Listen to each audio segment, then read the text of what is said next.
How are you going to vote on this legislation? I am in favor of this bill. You know, none of us want to raise the debt ceiling, but this bill comes with spending cuts and no tax increases and the chance for a balanced budget amendment.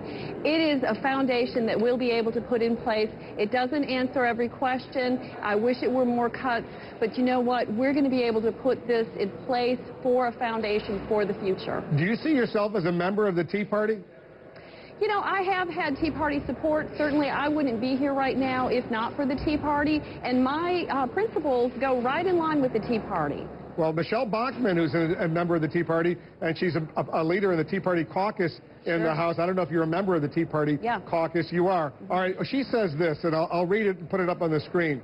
Throughout this process, the president has failed to lead and failed to provide a plan. The deal, in quotes, he announced, spends too much and doesn't cut enough. This isn't the deal the American people preferred either, Mr. President. Someone has to say, no, I will. Why is she wrong? Well, the thing of it is she's not wrong. She's pointed out many of the same principles that we also believe in. But this is not the end game. This bill does not stop what we're doing. We are going to continue to cut spending. We are going to move forward. This is actually a beginning.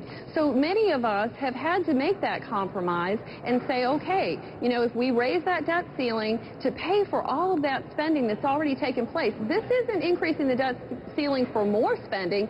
This is to take care of the bills that have already been spent. So this is why it is so important, because the consequences of a financial disaster are just too great, and we have to be responsible. And you know, the president hasn't led. Well, you just made the case why she's wrong. The financial consequences are enormous, and we can't afford that. So clearly Michelle Bachmann is wrong. Well, she's voting no, I'm voting yes. You know, we've got to vote our conscience. We've got to do what we believe is right for the American people. You know, the American people sent us here because they want accountability in Washington. And sometimes that comes with very difficult decisions. I understand where she's coming from, and I respect her vote. I hope she respects mine as well. I'm sure she does, but maybe she doesn't. I haven't asked her. But you acknowledge she's wrong. You're willing to, because a second ago you said you didn't think she was wrong, but now you're saying she is wrong. Well, what I'm saying is that I understand where she's coming from with all the things that she's outlined. She's coming at it from a different approach.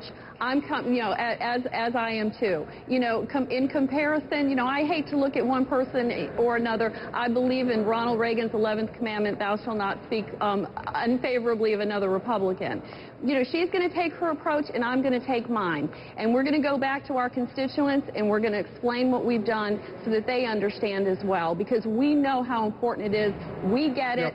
It's just a different perspective. So I assume you believe your constituents want you to vote in favor of this deal, even though Part 2 of the deal would call for very significant defense cuts in U.S. military spending if there's no agreement on the so-called super committee, these 12 members that are supposed to come up with long-term entitlement reform, tax reform, and all of that.